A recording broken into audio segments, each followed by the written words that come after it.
예수 그리스도의 이름으로 26번째 날을 맞이하여 여러분들께 인사를 드립니다. 예수님의 마음은 십자가의 사랑에 있다고 저는 생각합니다. 예수님은 하나님이신데도 하나님과 동등됨을 취할 것으로 여기지 아니하신 겸손의 본체이십니다. 얼마나 겸손하셨냐면 자기를 비워서 하나님이신 그분이 종의 모습을 가지신다고까지 자기를 비우셨다고 했습니다. 심지어는 마음만 그렇게 먹은 것이 아니라 행함으로도 자기를 낮추시고 죽기까지 아버지께 복종하여서 곧 십자가에 실제로 죽으시고 아버지의 뜻을 이뤄서 우리의 모든 죄를 사하여 주시고 그걸 통하여서 천국길을 만들어 주신 분이 예수님이십니다. 여러분들, 우리가 그 예수님의 부르심을 받은 일에 합당하게 말하고 합당하게 행해야 되지 않겠습니까? 모든 겸손과 온유로 오래 참음으로 그분을 본받아서 사랑 가운데 서로 용서하고 살아야 되지 않겠습니까? 오늘 말씀의 묵상과 하나님의 음성은 이를 위하여 하는 것임을 여러분들에게 먼저 말씀을 드리고 시작하도록 하겠습니다.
로마서 3장 13절 말씀입니다.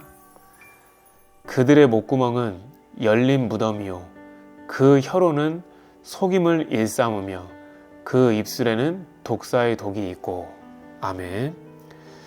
자, 말씀이 첫 말씀부터 죄에 대한 말씀입니다. 여러분들, 저와 함께 같이 생각해 보시겠어요? 우리가 소리를 내는 그 소리는 세상의 소리입니까? 영의 소리입니까? 만약에 세상의 소리라면 우리의 목구멍은 열린 무덤이고 그것이 곧 다 죄의 시작이 될 것입니다. 그리고 그 혀는 속임을 일삼으면서 나의 유익과 자기 쾌락과 세상의 가치관을 따라서 없는 말도 지어내고 있는 말이라 할지라도 우리는 거짓으로 말할 가능성이 굉장히 높습니다. 왜냐하면 그 입술에는 독사의 독을 품고 있기 때문입니다. 독사의 독을 품고 있다는 것은 입술에도 정욕이 있다는 거예요. 내 입술로 어떤 욕심을 말하고 내 입술로 어떤 것을 이루기를 원하고 내 입술로 무엇인가의 목적을 얻기 위하여 거짓을 일삼고 얼마든지 이 입술로 상대방을 짓밟을 수도 있으며 상처를 주면서까지 나의 모든 것을 채워넣기 위한 수단으로 사용될 수 있다는 겁니다. 저는 오늘 여러분들에게 무슨 말씀을 드리고 싶냐면은, 자, 하나님의 말씀 중에 이 말씀이 있습니다. 잠언서 10장 11절 말씀인데요. 의인의 입은 생명의 샘이라도 악인의 입은 독을 머금고 있었느니라 라는 말씀이 있어요. 그러니까 하나님의 아들 예수 그리스도의 보혈로 씻겨진 그 입술은 생명의 샘이 될 수 있지만 그렇지 않으면 악인의 입 자체가 독을 머금고 있다는 거예요. 그럼 여러분들은 어떤 일이 생기겠어요? 말하는 게 다 독인 거예요. 말해서 누군가에게 전달을 하고 무엇을 하는 것이 다 독을 품어서 그들에게 뿌리는 거가 되는 거예요. 오늘 하루는 여러분들이 이 말씀에 대해서 묵상을 꼭 중요하게 하셔야 되는 것은 내가 영의 소리가 아니고 복음의 소리가 아니고 하나님께서 말씀하신 사랑과 용서와 겸손의 말이 아니라면 우리는 입술에 독을 품고 있는 그런 존재라는 거예요. 그 독을 품고 내 가족과 갈등을 일으키고 그 독을 품고 내 직장에서 내가 있는 주변 사람들과의 어떤 여러 가지 이해관계로 얽히고 설킨 죄를 일으킬 수 있다는 거예요. 여러분들 입술에 독을 품은 거를 어떻게 하면 없앨 수 있을까요? 방법은 단 한 가지입니다. 그 악한 영을 내쫓는 방법, 보혈의 권세로 회개를 해서 그 악한 영을 대적하는 거죠. 이렇게요. 내 입술에 보혈의 피, 내 입술에 보혈의 피, 내 입술에 성령의 불, 내 입술에 성령의 불, 내 입술에 악한 말에 독을 품고 있게 만드는 모든 귀신의 세력들아, 예수님의 이름으로 완전히 사라지고 떠나갈지어다. 내 입술에 독사의 독을 품게 만드는 더러운 악한 영들아, 성령의 불로 완전히 태워져라. 이 기도를 수시로 했을 때 우리 입술에서는 생명의 입술, 살리는 입술, 선한 입술, 하늘로부터 내려오는 하나님의 말씀을 대언할 수 있는 대언의 입술이 될 수가 있다는 걸 꼭 기억하실 수 있기를 주님의 이름으로 축원합니다. 두 번째 말씀 들어갑니다. 그리스도 예수 안에 있는 속량으로 말미암아 하나님의 은혜로 값없이 의롭다 하심을 얻은 자 되었느니라. 로마서 3장 24절 말씀입니다. 여러분들, 예수님 안에 있는 속량으로 말미암아 하나님의 은혜로 값없이 의롭다 하심을 얻은 자가 되는 거예요. 그럼 우리가 어떻게 살아야 될까요? 아까도 입술에 대한 죄를 얘기가 나왔지만 입술을 하나의 샘으로 비유를 한다면 어떻게 샘이 한 구멍으로 단물과 쓴물을 동시에 내겠습니까? 여러분들 그런 샘을 보신 적 있으세요? 샘을 팠으면 단물이 나오거나 쓴물이 나와야 되는데 어떻게 동시에 그게 나옵니까? 무화과 나무가 어떻게 감람 열매를 맺을 수 있고 포도나무가 어떻게 딸기 열매를 맺을 수가 있겠습니까? 이와 같이 짠물이 단물을 내지 못하는 겁니다. 우리 중에 지혜와 총명이 있는 자가 누굽니까? 그리고 그 지혜는 무엇을 말하는 걸까요? 정말 지혜란 게 무엇일까요? 지혜는 하나님의 뜻을 구별하는 거예요. 내 영을 지키는 거예요. 그것이 지혜예요. 그렇기 때문에 지혜의 온유함으로 그 행함을 보이며 살아라. 그리고 너희 마음속에 있는 독한 시기와 다툼을 버리라는 거예요. 자랑하지 말라는 거예요. 거짓말하지 말라는 거예요. 이것을 하나님을 업신여기는 최악의 죄라는 것을 우리는 기억을 해야 돼요. 그리스도 예수 안에 있는 속량으로 말미암아서 하나님의 은혜로 우리가 의롭다 하심을 값없이 받았는데 어떻게 이런 입술을 살 수 있겠어요? 여러분들 꼭 기억하셔야 돼요. 우리의 입이 저주와 시기와 악독이 가득 있는 상태에서 믿음이 있다고 한다면 그 믿음은 죽은 믿음이에요. 그리고 내 입술을 통해서 다른 사람의 그 평안을 흔들 수도 있고 다른 사람의 마음을 흔들어서 평강의 길을 무너뜨리는 입술이 될 수도 있어요. 평안을 주고 평강을 선물해 주는 것이 아니라 있는 평안까지도 빼앗는 그 능력, 그것이 바로 죄의 힘을 말하는 거예요. 왜 이런 일이 생길까요? 이렇게 말하는 사람들, 이렇게 생각하는 사람들은 하나님을 두려워함이 없는 상태로 살기 때문에 그래요. 하나님을 두려워하면 그렇게 못하죠. 예를 들어 볼게요. 어떤 회사에 사장님이 계시고 직원들이 있어요. 근데 그 회사가 너무 복지 환경이 좋고 한 달에 한 번씩 받는 급여 조건이 다른 회사들보다 월등하다고 가정해 볼게요. 그리고 일도 그렇게 힘들게 많이 시키지도 않으며 사람들의 그 근로 여건을 매우 좋게 만들어 놓은 회사예요. 그러면 그 누구나 그 회사를 들어가고 싶어 하겠죠. 그런 상황 속에서 사장님이 어떤 직원에게 이렇게 하면 좋겠다라고 말을 했을 때 과연 그 직원이 그 사장님에게 거스르는 말이나 저항하는 말이나 반항하는 말이나 불평이나 원망이 섞여 있는 말을 할 수 있을까요? 절대로 못해요. 왜냐하면 말을 잘못해서 만약에 이 직장에서 사장님의 권한으로 나가라고 한다면 그 직원은 나가야 돼요. 사장님 두려운 거 알면은 함부로 말을 못 하죠. 근데 반면에 사장님을 두려워하지 않고 그 사장님이 힘도 없고 근로 조건도 별로 안 좋고 마찬가지로 여러 가지 불만사항이 나올 수밖에 없다면 그 사장님을 두려워하지 않아요. 왜? 나한테 만족을 주지 못하기 때문에.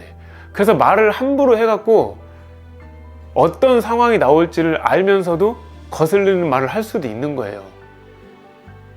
근데 여러분들 잘 생각해 보세요. 능력 있고 힘 있는 회사의 사장님도 그 정도의 예우를 갖추면서 우리가 두려움을 가질 것인데 어떻게 하늘과 땅 아래의 권세를 가지시고 이 세상을 창조하시고 모든 것에 수유를 세시면서 그들의 보이지 않는 이름까지 다 붙여주신 전능자 하나님께 우리가 두려움이 없다? 이렇게 살 수가 있겠습니까? 여러분들이 믿음이 있노라 해놓고 죄를 짓는다는 게 뭐예요? 하나님을 두려워하지 않는 거잖아요. 여러분들이 믿음이 있노라 해놓고 나는 천국 간다고 말을 해놓고 화났을 때 벌컥벌컥 화를 내고 내가 무슨 희생을 하는 상황이 되면은 무조건 어떻게든지 빠지고 피하고 도망가고 변명과 핑계를 대는 삶이 있다면 여러분들의 그 믿음이 과연 살아있는 활력 있는 믿음이 될 수 있겠느냐고 저는 여러분들께 여쭙는 거예요. 그럼에도 불구하고 끝까지 자기 고집을 펼쳐서 나는 믿노라 한다면 그분의 자유의지를 하나님은 꺾지 않으시겠죠. 그리고 심판대 앞에 가서 모든 것은 다 선악간에 완전히 다 드러나겠죠. 이미 늦는 거예요. 회개도 못했기 때문에. 믿음은 믿음인데 앞에 형용사가 중요하잖아요. 살아있는 믿음이냐, 영생이 있는 믿음이냐, 생명의 믿음이냐, 이게 중요한 거지. 만약에 죽은이라는 형용사가 붙어 있다면 여러분들 그건 믿음이 아니에요. 없는 것과 동일한 취급받는 거예요.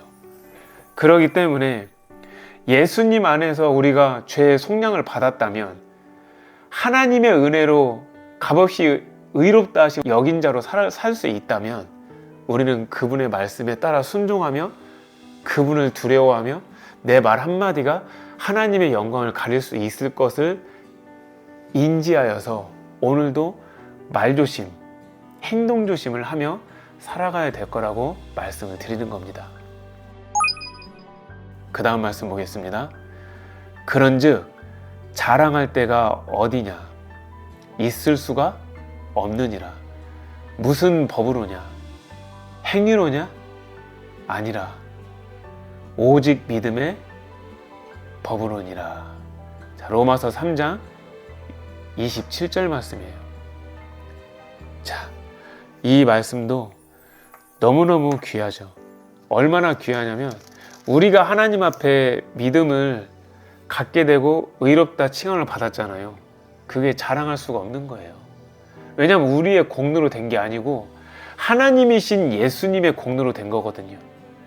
그렇기 때문에 영어로도 그래요. Where, then, is boasting? 하고 이렇게 물어보는 거예요. 의문문으로. 자랑할 수 있겠니? 자랑할 수 없다는 거예요. 그런데 우리가 신앙생활을 하면서 자랑하는 것들이 너무 많잖아요. 나 이렇게 해서 이런 일이 생겼어. 나 이런 일이 있어서 이런 걸 축복받았어. 물론 잘 들어보세요. 그것이 하나님의 축복일 수 있지만 여러분들 엄연히 보면 하나님의 축복과 상관없는 세상이 준, 마귀가 준 축복일 수도 있어요. 근데 만약에 하나님이 준 축복과 마귀가 준 축복을 우리가 헷갈린다 할지라도 그것을 만약에 하나님이 주신 축복이라 할지라도 나에게 주신 그 축복을 자랑하는 것이 하나님의 살아계심을 나타내는 것이 더 클까요? 아니면 그 자랑하는 것이 다른 사람으로 하여금은 어떤 실망과 낙심과 좌절을 주는 것이 더 많을까요? 지금까지의 간증들 보세요. 무엇을 했더니 이렇게 되었더라. 가령 예를 들어 11조를 냈더니 내가 이렇게 부자가 되었더라. 그래서 그 자랑을 듣고 나도 11조를 내봤는데 오히려 잘 살기는커녕 낸 11조만큼 더 생활고에 시달리는 사람도 있을 수 있다는 거예요. 그럼 11조를 냈더니 12조를 냈더니 내 곳간이 넘쳤다라고 하는 것을 자랑했을 때 과연 그것이 하나님 앞에 영광을 받는 것보다는 더 많은 사람을 낙심하게 만들어서 신앙을 뒷걸음치게 만들 수 있는 그런 악한 행위가 될 수가 있다는 거예요. 그렇기 때문에 간증하는 것이 죄가 될 수 있다는 걸 생각해 보신 적 있으세요? 그렇기 때문에 하나님 앞에 어떤 축복을 받은 걸로 인하여서 단에 서서 그것을 프리젠테이션 했을 때 과연 사람들이 그걸 은혜로 듣는 것보다는 저 사람에게 주시는 축복이 저렇게 많은데 나한테는 왜 이렇게 없을까라고 생각하며 한 영혼을 실족하게 만들어서 하나님을 떠나게 만들 수도 있다는 거예요. 저는 하나님을 자랑하지 말라는 말을 한 게 아니에요. 여러분들이 받은 그 축복의 육으로 보여지는 어떤 물질, 어떤 집, 어떤 잘 되고 하는 흥하는 것들, 이런 것들이 과연 하나님 앞에 자랑할 것이 되는 거냐는 거예요. 저는 그렇게 생각하지 않아요. 솔로몬도 보세요. 그 당시에 금과 은이 돌만큼 많다고 했어요. 얼마나 그게 많았냐면 그 솔로몬의 지혜로 인해서 전 세계에 있는 사람들이 찾아와요. 그 지혜를 들어보려고. 그냥 오겠습니까? 권력 있고 지혜가 있으니까 이것저것 싸들고 오겠죠. 그러니까 얼마나 많은 금은 보화가 있겠어요. 그것이 과연 하나님의 축복일까요? 그것이 자랑할 만한 일일까요? 그래서 솔로몬의 말로는 어떻게 되었습니까? 그래서 그의 마지막은 어떻게 되었냐고 제가 여러분들께 묻는 거예요. 그가 과연 그 돈과 지혜를 가지고 동산을 만들고 없는 연못을 파고 노래하는 사람들을 부르고 음악을 하는 사람들을 불러서 그거를 흥황하게 하게 보였다 할지라도 마지막에는 뭐라고 나와요?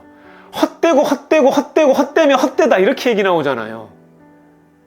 자기는 그때 자랑스러웠는데 그것이 정말 좋았는데 나중에 마지막에 가보니까 그것이 좋았던 것이 헛된 거라는 거예요.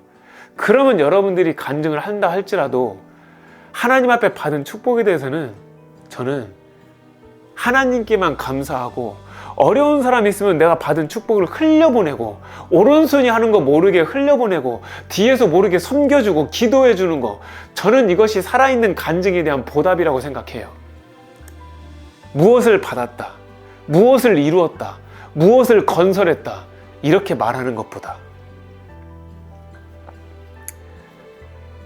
들을 게 있는 자들은 제가 지금 말씀하시는 이 메시지를 들을 수 있을 거라고 생각합니다. 볼 수 있는 눈이 있는 자들은 제가 지금 이렇게 말씀드리는 것이 어떤 것인지 볼 수 있을 거라고 생각을 합니다. 그 다음 말씀 보겠습니다. 기록된 바 내가 너를 많은 민족의 조상으로 세웠다 하신 것 같으니 그가 믿는 바 하나님은 죽은 자를 살리시며 없는 것을 있는 것으로 부르시는 이시니라. 로마서 4장 17절 말씀입니다. 여기서는 제가 두 가지 포인트를 얘기합니다. 민족의 조상으로 세웠다. 여러분들, 이스라엘 민족의 조상은 참 많죠. 아브라함도 거기에 들어가고 모세도 들어가고 그 다음에 그들이 좋아하는 다윗 왕도 들어가고요. 솔로몬 왕도 들어가겠죠. 자, 이거를 성경적으로 우리에게 대입하면 뭘까요? 우리를 하나님이 세우셔서 어떤 일을 하실까요? 우리 가족의 복음의 전달자로 사용하시겠죠. 우리 민족의 복음의 메신저의 역할을 하게 하시겠죠. 지금 내가 있는 그 자리에서 내가 세워진 그 자리가 하나님의 영광이 임하는 성소의 자리가 될 수만 있다면 우리는 하나님 앞에 아름답게 삶을 살아가는 거예요. 그런데 그 하나님이 어떤 분이시냐면 죽은 자를 살리세요. 여러분들 성경에 충분히 많이 나오죠? 예수님이 소년을 살리고 사도 바울이 죽은 사람을 살리고 이런 것들이 성경에 기록이 많이 나와요. 근데 죽은 자를 살리는 거는요, 이미 그 사람의 몸에 있는 상태에서 살리는 거잖아요. 그거 정말 대단하고 엄청난 일이죠. 근데 정말 대단하고 진짜 엄청난 게 뭔지 아세요? 없는 것을 있는 것으로 부르실 수 있는 능력이에요.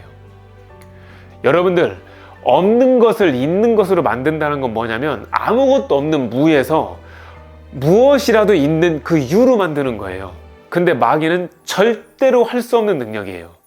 마귀도 흉내는 내요. 하나님에 대한 그 기적에 대하여. 실제로 무당이나 중들도 어떻게 하다 보면은 그들의 방법대로 해서 기적을 일으켜서 병이 치유되는 경우도 있어요. 간혹가다. 하지만 그거는 악한 영이 악한 방법을 하는 거예요. 이게 어떤 것과 똑같냐면 여러분들, 제가 이해를 하기 쉽게 하기 위해서, 자 보세요. 교만한 사람이 왜 계속 교만한 줄 아세요? 교만의 그 맛을 먹다 보면 그 교만이라는 능력이 있어요.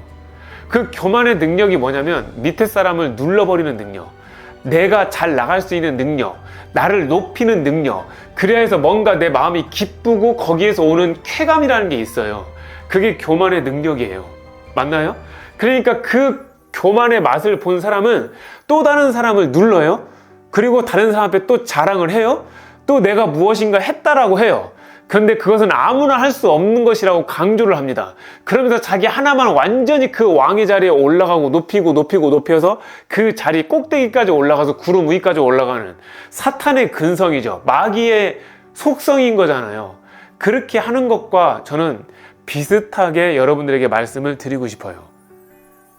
이해되셨나요? 그러니까 하나님께서는 기존에 없는 것을 있는 것처럼 보이는 것인 거잖아요.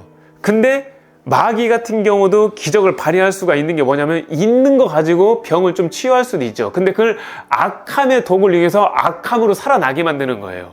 아까도 말했잖아요. 교만이라는 사람은 교만의 옷을 입고 교만의 도구를 통해서 교만의 쾌락의 맛을 보며 계속 교만하게 산다고. 말을 하는 것도 행동을 하는 것도 교만할수록 그 사람은 힘을 얻는 거예요. 마약 중독자도 마찬가지예요. 마약을 하면 안 되지만 마약을 계속 하면 할수록 힘을 얻는 거예요. 담배를 피는 사람도 마찬가지예요. 담배를 피면 필수록 기분이 좋고 쾌감을 느끼면서 담배 피는 것이 나에게 힘이 되게 하는 거예요. 악한 것이 악한 능력을 발휘해서 살아나가게 움직이는 거죠. 게임을 하는 것도 마찬가지잖아요. 게임을 하면 안 되는데 계속 게임을 해서 피폐해져도 게임을 또 하는 재미에 또 다른 게임을 해서 또 그 죄의 힘을 실어서 또 살아가는 거예요. 그러니까 한번 중독에 빠지면 못 나오는 거예요. 왜냐하면 중독의 힘으로, 악의 힘으로 그대로 또 살아야 되니까. 근데 마귀가 절대로 할 수 없는 거는 없는 것을 있는 것으로 만들 수는 없다라는 거죠. 만약에 그 능력이 있다면 그들은 하나님의 명령대로 너희들 이 지옥의 처소에 너희들 지키고 있어 라고 한 그 말에 순종하지 못하겠죠. 왜냐하면 자기가 없는 것도 만들 수 있다면 굳이 거기에 있어야 될 이유가 없죠. 다른 걸 만들어서 거기에 새로운 장소에서 무엇인가 더 좋은 곳에 있으려고 하겠죠. 근데 마귀는 만들 수 없어요. 창조의 능력이 없어요. 마귀는 없는 것을 있는 것으로 만들 수도 없고 없는 것을 있는 것처럼 부를 수도 없어요. 근데 거짓말이라는 게 있죠. 속임이라는 게 있죠. 하나님의 능력처럼 나도 행하고 싶은 그 마귀의 속성이 있기 때문에 없는 것을 있는 것처럼 그럴듯하게 만들어내고 속이고 그거를 도적질 해가는 거죠. 그래서 속이는 것을 마귀는 최고의 수단과 방법으로 사용하는 것입니다. 자, 오늘 이 메시지 잘 전달되셨을 거라고 생각을 합니다. 자, 오늘의 마침의 말씀입니다. 믿음이 없어 하나님의 약속을 의심하지 않고 믿음으로 견고하여져서 하나님께 영광을 돌리며. 아멘. 자, 로마서 4장 20절 말씀이에요. 여러분들, 성경을 뭐라고 생각하나요? 성경은 구약이 있고 신약이 있죠. 그 약은 영어로 커버넌트예요. 커버넌트가 뭐냐면 약속이라는 뜻이거든요. 그러니까 구약은 예전에 했던 약속, 신약은 새로운 약속이죠. 구약이 예전에 했던 약속이 뭐예요? 절대적인 약속이 메시아를 너희들 앞에 보내주겠다라고 하시는 말씀이죠. 예수님이 오실 것이라는 약속인 거예요. 신약은요, 그 약속대로 예수님이 오신 약속인데, 왜 신약이냐면 그 예수님이 십자가의 사역을 다 이루시고 천국의 대로를 뚫어 놓으신 다음에 하나님 아버지 우편으로 올라가신 후 다시 신부들을 취하려고 내려오신다라고 하는 그 약속이에요. 언약이에요. 그러므로 믿음은 무엇이냐라고 누가 물어본다면 하나님의 약속을 믿는 거예요. 하나님의 약속을 의심하지 않는 것이 믿음이에요. 성경은 그래서 미래적 표현이 많아요. 뭐뭐 할 것이다, 뭐뭐 되어질 것이다, 이루어질 것이다, 얻게 될 것이다, 영광이 너희에게 있으리라. 이와 같은 여러 가지 방식의 표현이 다르게 표현되어 있지만 다 미래적 표현인 경우가 많아요. 왜냐하면 약속이니까요. 약속이란 건 현재를 말하는 게 아니에요. 앞을 말하는 거예요. 약속이란 건 지금 말하는 게 아니에요. 훗날을 말하는 거예요. 그럼 지금 너희들이 그 약속을 받기 위해서는 어떻게 하나님 말씀에 순종하며 살 것인가? 이것을 여러분들이 생각해 보라고 하나님이 말씀을 하시는 거죠. 왜냐하면 그 약속을 얻기 위해서. 근데 그 약속을 어떤 사람은 온전히 이룰 수도 있고, 어떤 사람은 반을 이룰 수도 있고, 어떤 사람은 조금만 이룰 수 있고, 어떤 사람은 아예 이루지 못한 상태에서 부끄러운 구원만 받을 수 있는 사람도 있을 수 있지 않겠습니까? 그렇기 때문에 우리는 지금 오늘 살아가는 이 날이 하나님께서 주신 그 약속을 온전하고 영광 가운데, 존귀 가운데, 칭찬 가운데 얻기 위하여 말씀을 순종하고 영의 기도를 하며 말씀 묵상을 하며 찬양을 하고 기도하고 수시로 기도하고 앞으로도 기도하고 뒤로도 기도하고 늘 하나님 말씀에 인식하며 살아가는 그 삶의 상태를 우리는 왜 이렇게 살고 있냐 물어본다면 그 약속을 가장 귀한 것으로 받아들여서 영원한 세상, 썩어지지 않은 세상, 영원한 생명이 있는 저 천국을 향하여 쇠하지 않는 그 나라를 침노해서 나가기 때문에 그런 거예요. 거룩의 본체요, 사랑의 본체요, 용서의 본체요, 생명의 완벽한 본체 앞으로 우리가 나아가는 것이죠. 무엇 때문에요? 예수 그리스도의 보혈의 권세로. 누구의 힘으로요? 성령 하나님의 힘으로요. 그렇기 때문에 여러분들 기도하셔야 되는 거예요. 오늘 이 메시지를 마치고 이제 영의 기도로 곧 들어갈 것인데, 영의 기도의 위력이 무엇입니까? 하나님의 말씀입니다. 하나님의 말씀은 살아있습니다. 하나님의 말씀은 활력이 있습니다. 하나님의 말씀은 기적이 있습니다. 하나님의 말씀은 뜻을 이루고 반드시 하나님의 계획을 이룰 수밖에 없는 선한 능력이 있다는 걸 여러분들이 아셔야 되고 믿으셔야 됩니다. 그렇기 때문에 하나님의 말씀을 항상 상고하고 그러한가 생각해보며 나의 삶을 비춰보는, 말씀의 거울로 비춰보는 자가 가장 현명하고 지혜롭고 올바른 준비된 자라고 저는 단호히 말씀을 드릴 수 있는 겁니다. 여러분들이 아침에 세수를 하고 머리를 감고 화장품을 바를 때 반드시 거울을 보며 하지 않습니까? 거울 안 보고 하는 사람이 어디 있습니까? 우리가 마찬가지로 내 삶이 올바르게 하나님 말씀대로 살아가고 있는지, 하나님의 음성과 하나님의 뜻이 말씀에 거울로 놓고 비춰보는 자가 얼마나 어여쁘게 신부단장하는 모습인지 여러분들 생각해 본 적 있으십니까? 말씀을 나한테 비춰본다는 것은 내 귀가 제대로 말씀으로 단장되어 있는지, 내 입술이 하나님의 말씀으로 단장되어 있는지, 내 눈이 하나님의 말씀으로 단장되어 있는지, 나의 생각과 마음과 상과 손과 발이 하나님의 말씀을 잘 단장되어 있는지 우리가 말씀의 거울로 비춰보는 거기 때문에, 말씀의 거울로 비춰보는 것은 신부가 어여쁘고 아름답게 단장하는 것에 대한 시간이라고 보시면 되는 거예요.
자, 그 영의 기도 얼마나 위대하고 얼마나 위력이 있으며 얼마나 하나님 앞에 능력을 발휘할 수 있는 기도입니까? 이 기도를 저와 여러분들이 함께 나눌 수 있게 허락해 주신 우리 주 하나님께 감사를 드리며 시작하도록 하겠습니다. 하나님 아버지, 나의 목구멍은 열린 무덤이었습니다. 나의 혀로는 속임을 일삼으며 나의 입에서는 독사의 독을 품고 살아왔습니다. 이 모든 죄를 예수님의 십자가의 보혈로 용서해 주시옵소서. 내 입에 저주와 악독이 가득했고 나의 발은 죄 가운데 피 흘리는데 빠른지라 하나님 앞에 늘 실망과 근심을 줬던 이 죄인입니다. 용서해 주시옵소서. 평강의 길을 알지 못했습니다. 이제부터는 평강의 길을 알고 나아갈 수 있기를 원합니다. 그리스도 예수님 안에 있는 속량으로 하나님의 은혜를 값없이 의롭다 하심을 받은 저는 이제는 하나님의 말씀대로 살고자 합니다. 순종의 능력을 주시고 말씀의 능력이 나에게 옷을 입혀주게 하사 하나님 뜻대로만 살 수 있게 하여 주옵소서. 그러므로 저는 자랑할 데가 없습니다. 무슨 법으로도 자랑할 것이 없습니다. 행위로도 자랑할 것이 없습니다.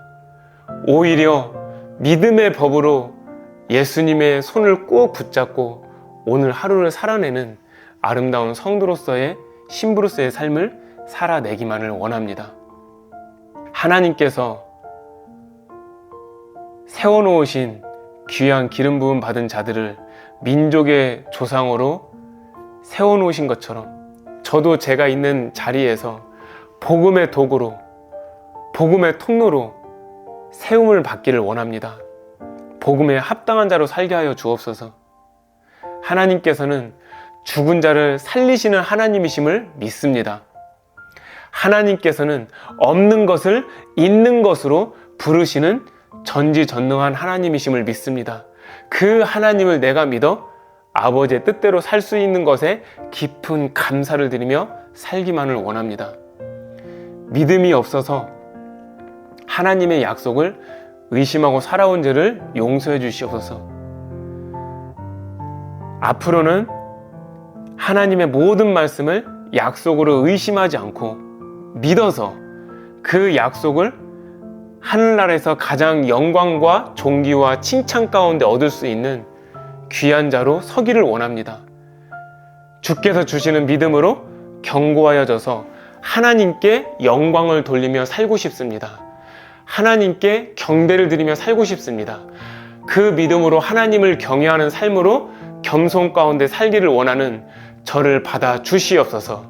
오늘 이 모든 기도를 하나님께 올려드리고 이 기도가 오늘 제가 살아가는 영의 양식이 되어 그의 나라와 의를 위하고 아버지의 뜻과 계획대로 살아갈 수 있는 힘을 부어 주실 것을 믿고 저를 구원해 주시고 속량해 주시고 값없이 의롭다 칭하여 주신 우리 주 예수 그리스도의 이름 받들어 감사하며 간절히 기도 올려 드립니다.